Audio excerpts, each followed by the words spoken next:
Bem, boa tarde, gente. Hoje nós vamos estudar um pouco, sobre a urbanização do espaço urbano. E todo esse tema faz parte da geografia humana, certo?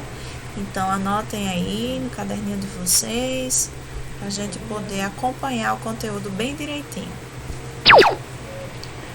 Primeiro, uma das primeiras cidades, a se desenvolver na história humana e de que se tem registro é a antiga cidade de Ur, na Mesopotâmia.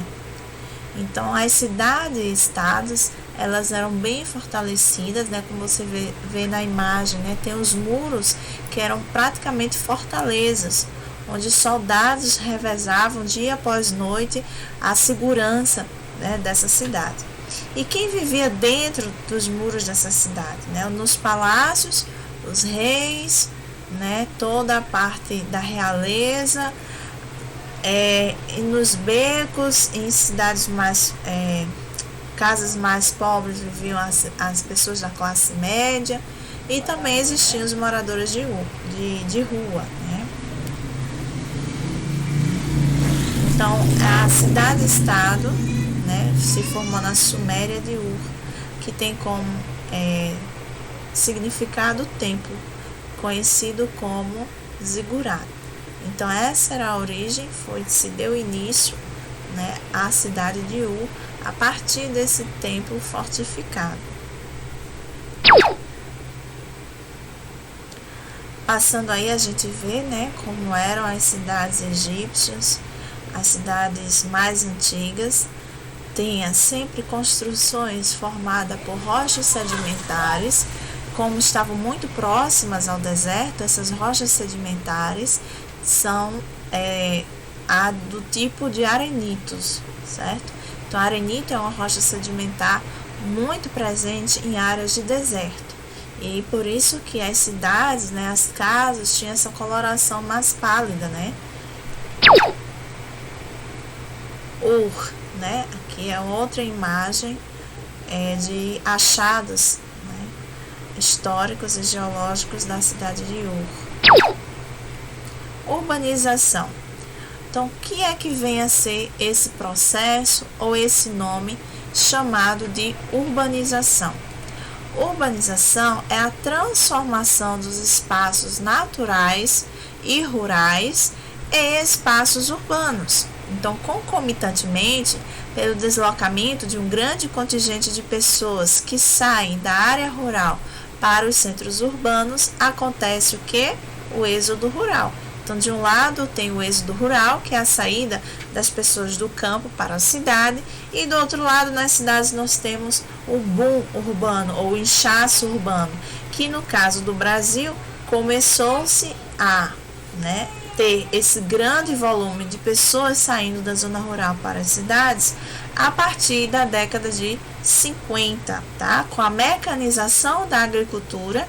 Então, essa mecanização substituiu a mão de obra no campo e as pessoas tiveram que buscar melhores condições de emprego e renda nas grandes cidades, como Rio de Janeiro, São Paulo, Belo Horizonte, são as grandes capitais, Manaus, Fortaleza, são as grandes capitais que se formaram e se desenvolveram mais intensamente a partir da década de 50 devido a esse processo de êxodo rural. Então, para que o país seja considerado urbanizado, a quantidade de pessoas que vivem nas cidades deve ser superior à quantidade de pessoas que vivem no campo. Então, há uma realidade na cidade que atrai as pessoas do campo. Então, as pessoas abandonam o campo porque a realidade das grandes cidades, de certa forma, atrai, tanto jovens em busca de melhores condições de vida, quanto adultos em busca de melhores condições, seja de saúde, de lazer, de trabalho, seja por motivos de educação, buscando uma melhor qualificação profissional. Então, tudo isso, todos esses atrativos é que fazem com que as pessoas saiam do campo. Então, foi esse processo que aconteceu no Brasil, principalmente a partir da década de 50. Então, aí abaixo nós temos, né, uma tabela que mostra justamente essa realidade. Nós temos aí, em 1930, né, 86% da população brasileira e mundial vivia nas zonas rurais, né? Isso aí foi evoluindo e já na década de 80, né, esse percentual diminuiu. Então, apenas 34% é que vivia na zona rural e aumentou 66% para aqueles que passaram a morar nas cidades. Então, aí vocês, quem puder, dá uma pausazinha no vídeo e anota essas informações do que é a urbanização e o que levou à urbanização, principalmente no nosso país, no Brasil. 2 fatores, né? O êxodo rural e a mecanização da agricultura, né?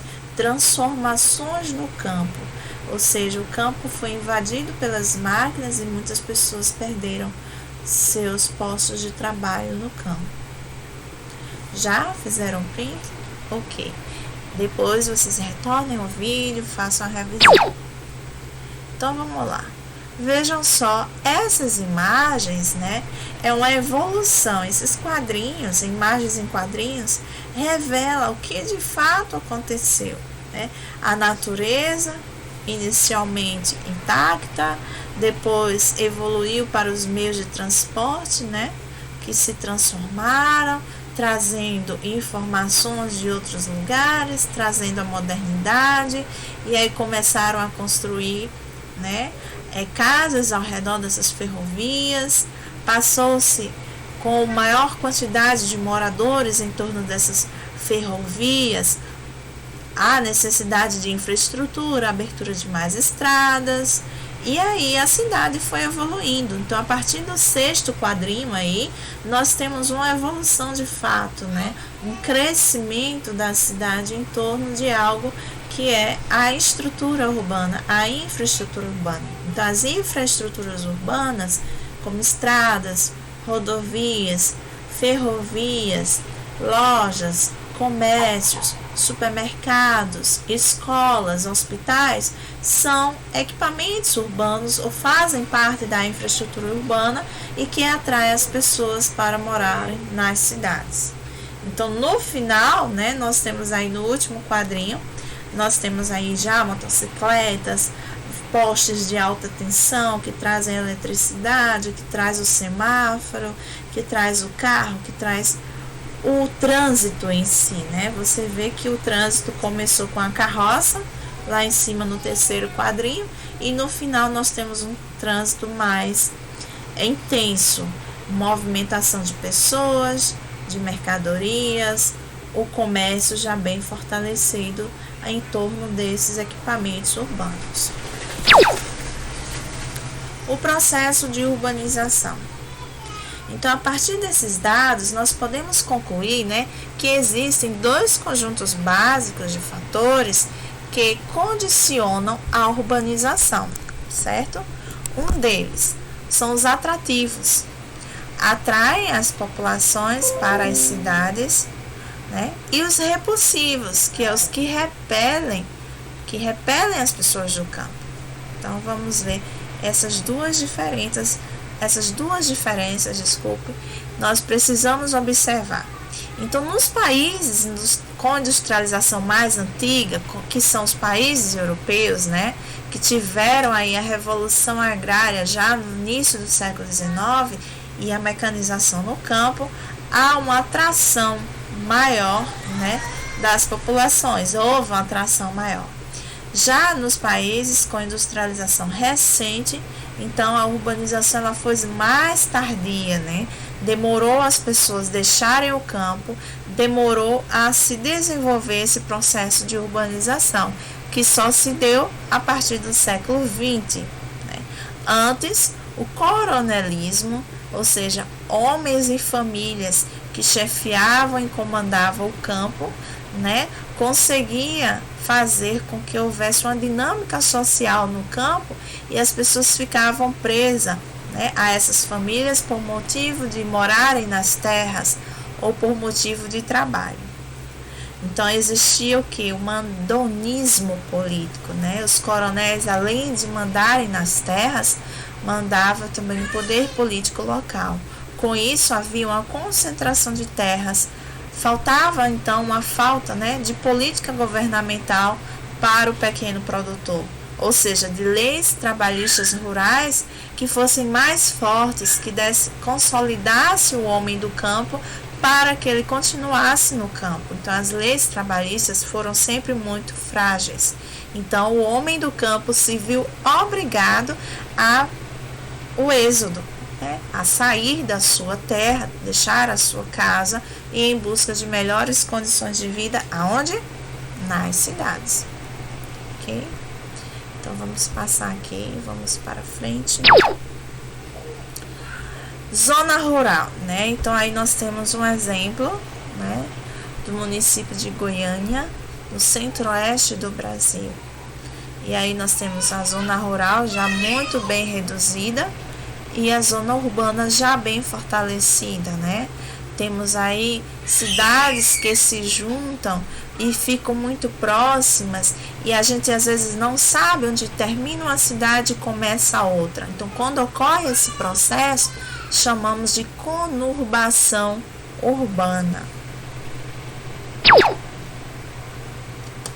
E aí surgiram, né, com o avançar dessa cidade, dessa conurbação urbana, desenvolveu-se as regiões metropolitanas no Brasil. Temos aí um exemplo, a região metropolitana de Goiânia, formada em 2005. Nós temos aí uma projeção, né, esse mapa, e aí em cinza é toda a mancha ou malha urbana, e temos os municípios sedes. Então, todos esses municípios estão integrados à capital Goiânia, tá?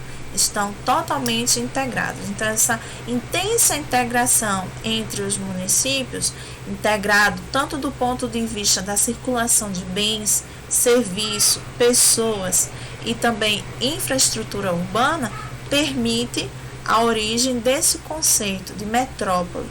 Então, metrópole é um conjunto de cidades muito bem integradas, que tem como polo uma cidade. Neste caso, que nós estamos mostrando para vocês, é a cidade de Goiânia. A região metropolitana de São Paulo, né? São Paulo é considerada uma das mais importantes metrópoles, né, do nosso país, tá? É considerada, a cidade de São Paulo, por exemplo, é considerada hoje uma megalópole. Ela tem importância não só nacional, mas também internacional. Então, quando uma metrópole ela deixa de ter importância apenas local ou nacional e passa a ter uma importância internacional no contexto das relações comerciais, econômicas e políticas no mundo, então ela passa a ser considerada uma metrópole global ou também denominada de megalópole, tá?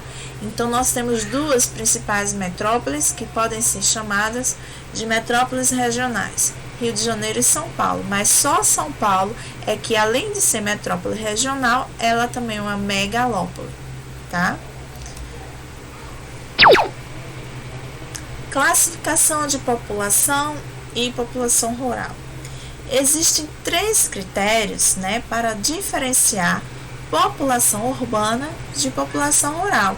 Primeiro é o critério administrativo, segundo, o critério estatístico e terceiro, o critério científico.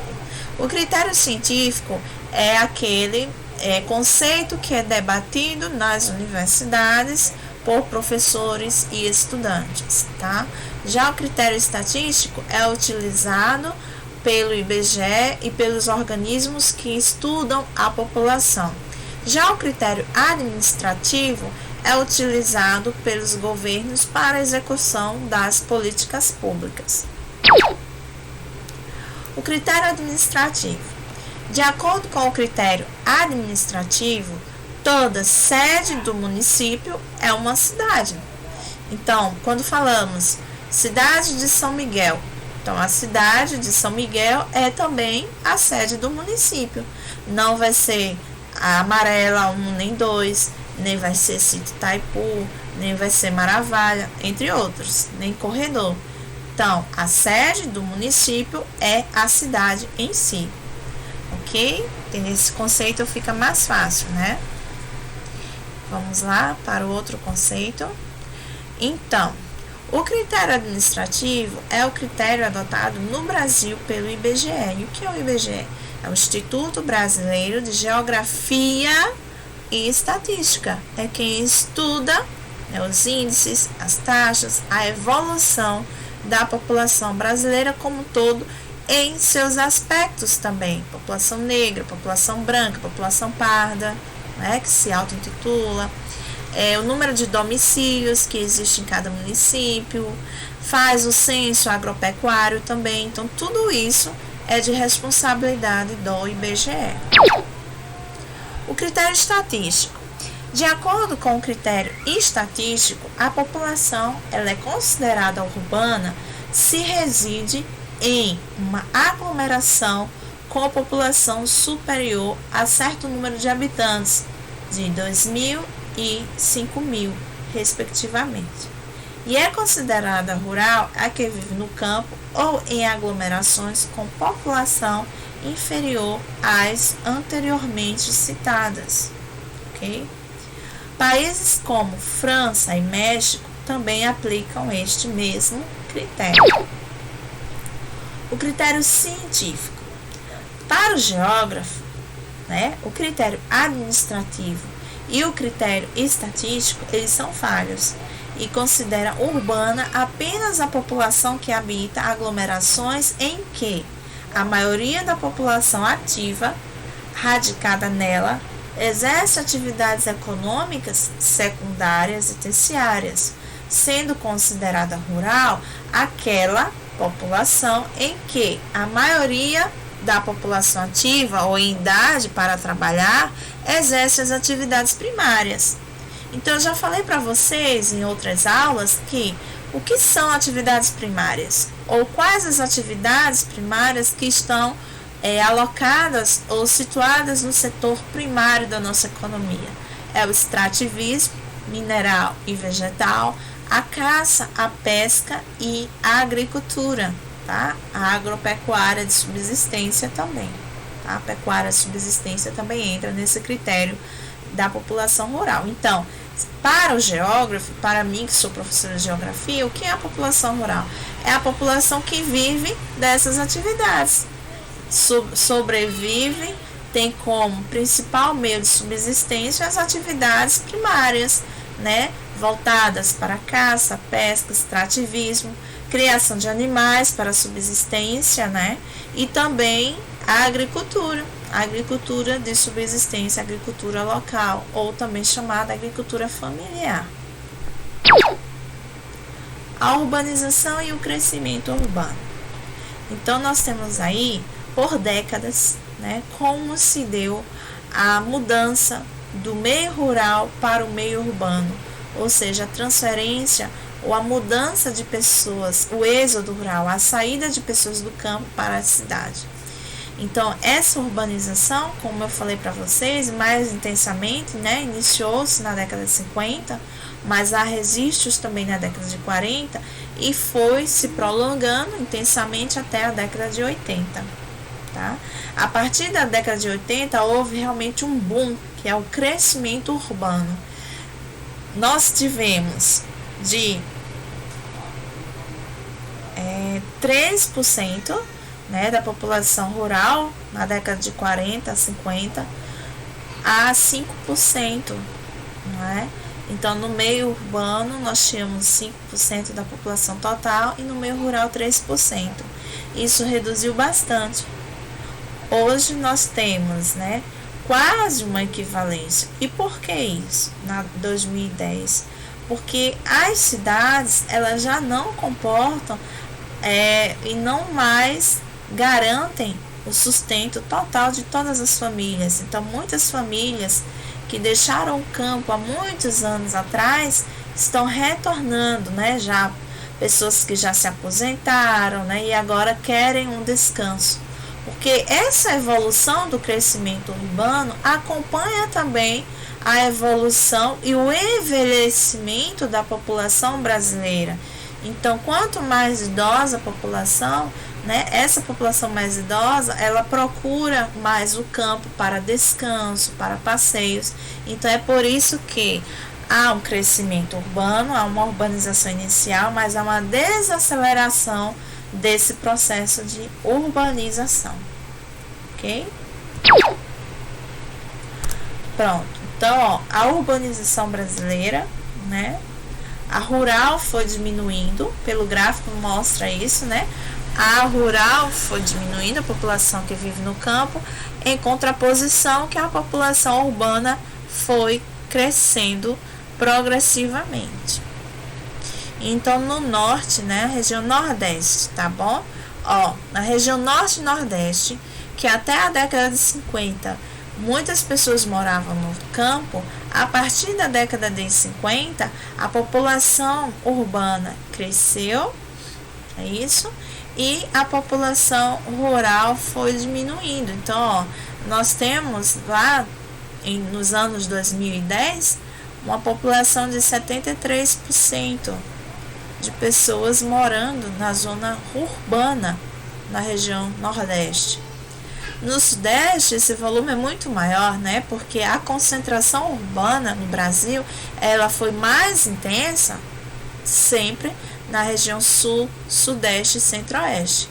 É o chamado centro-sul brasileiro, com maior quantidade de indústrias, com o celeiro agrícola muito maior, o agronegócio evoluindo.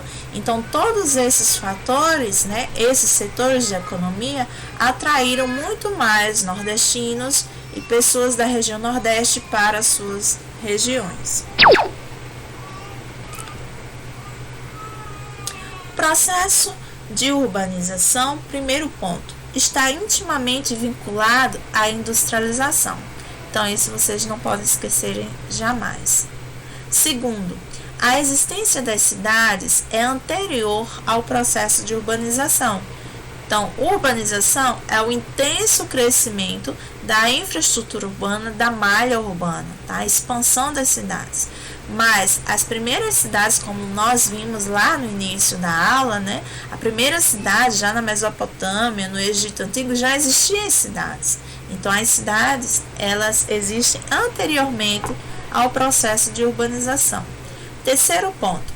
Com a urbanização, a organização espacial, ou seja, do espaço, gradualmente passa a girar em torno da cidade, sendo que estas passam a ser o centro de decisões e de desenvolvimento social, econômico e político, e também cultural. Então, as cidades hoje são os polos de decisões político-econômicas, de manifestações sociais e culturais. Quarto ponto. Não estamos falando de toda e qualquer cidade. Com a urbanização surge a metrópole, como eu já expliquei para vocês, e de certa forma um novo modo de vida. Então, uma pessoa que mora numa pequena cidade como Pilar e São Miguel, ela tem um ritmo de vida diferenciado, né, de uma pessoa que mora numa grande metrópole como São Paulo, ou Rio de Janeiro, ou Belo Horizonte. Tá? O ritmo de vida vai de acordo com a sociedade em que nós estamos inseridos e de acordo com o ambiente social e cultural no qual também nós estamos inseridos. Essa aqui é uma cidade, a ilustração de uma cidade ainda no início da Revolução Industrial, né? Nós temos as chaminés poluindo todo o meio ambiente, nós temos ainda carros de carroça fazendo o traquejo, né, de equipamentos agrícolas, ainda muito manufaturados, não maquinofaturados, mas muito ainda com tração animal, que fazia todo o serviço, parte do serviço doméstico e agrícola, agropastoril. Então, as máquinas, elas surgiram primeiro dentro das fábricas para acelerar o processo de produção maquinofatura, né? Então, a maquinofatura veio primeiro e com a produção dos motores movidos a combustível derivados do petróleo, esse movimento de produção industrial só cresceu, só expandiu por toda a Europa, fazendo com que houvesse maior degradação ambiental cada vez mais até os dias de hoje, né? Nós vemos aí muita degradação, nós tivemos aí exemplos no Brasil, a Vale do Rio Doce, né? Que não deu conta da barragem dos rejeitos e aí tudo veio desmoronar, destruiu todo o Vale do Rio Doce na região de Minas Gerais. Foi o maior desastre ambiental que o Brasil já vivenciou por causa de uma multinacional que não deu conta, né? Não arcou com a responsabilidade e a garantia de preservar o meio ambiente. É uma imagem, né, de uma cidade antiga, não está muito boa. Deixa eu ler aqui para vocês. É uma rua no bairro pobre de Londres. Então, nós tínhamos aí na cidade de Londres, principalmente na Idade Média e início da Revolução, a questão sanitária era muito precária, a higiene era muito precária das pessoas. Então, os operários, eles trabalhavam muito, mas não tinham nem descanso, nem lazer, e muitas pessoas adoeceram e morreram nesse processo. Francisco Matarazzo, Von Bülow, Caio Prado, Numa de Oliveira, Horácio Sabino. Esses nomes são das pessoas que concederam, tá, essas imagens. Matarazzo, esse sobrenome ele é muito importante no Brasil, porque a família Matarazzo foi uma das primeiras famílias a instalarem fábricas, tá, aqui no nosso país. Então, eu vou deixar para vocês pesquisarem, né, essa família, o que é que ela proporcionou, qual o comércio, ou qual tipo de indústria que a família Matarazzo instalou aqui no Brasil. As imagens de São Paulo, a evolução, tá vendo? Uma imagem antiga da cidade de São Paulo, aqui uma imagem mais recente. Aqui nós vemos algumas das principais cidades do globo terrestre. Nós temos Tóquio, no Japão, tá? São Paulo, Brasil, e em termos de milhões de habitantes, né? Nós temos aí, ó, em 2015, Tóquio estava com 27 milhões. Esse número deve estar muito maior. Então, Tóquio, São Paulo, Cidade do México, que é a capital do México, Nova York, Mumbai, na Índia, Los Angeles, Calcutá, na Índia, Dhaka, em Bangladesh, Delhi, na Índia. Então, as principais e maiores cidades, né, como a gente tem observado aí, estão, né, ressaltadas aí nessa tabela. Principalmente Brasil, Ásia, né, com China e Japão, no México, a cidade, que é a cidade do México, Estados Unidos. Por quê? Porque essas cidades asiáticas, elas têm pouco espaço, mas que a população cresceu muito, né, do ponto de vista absoluto, quantitativo absoluto de pessoas que moram, né, na China e na Índia é enorme, são as duas maiores populações do globo terrestre. O que é uma cidade formal? A cidade formal é dotada de uma infraestrutura eficiente, ou seja, possui redes de água e de esgoto, coleta de lixo, energia elétrica, rede telefônica, ruas pavimentadas, transporte coletivo, escolas, postos de saúde, casas, prédios de apartamentos de diversos níveis, né, de arquitetônico, de conforto, tamanhos e de satisfação, lojas, boutiques, supermercados, shopping centers, etc.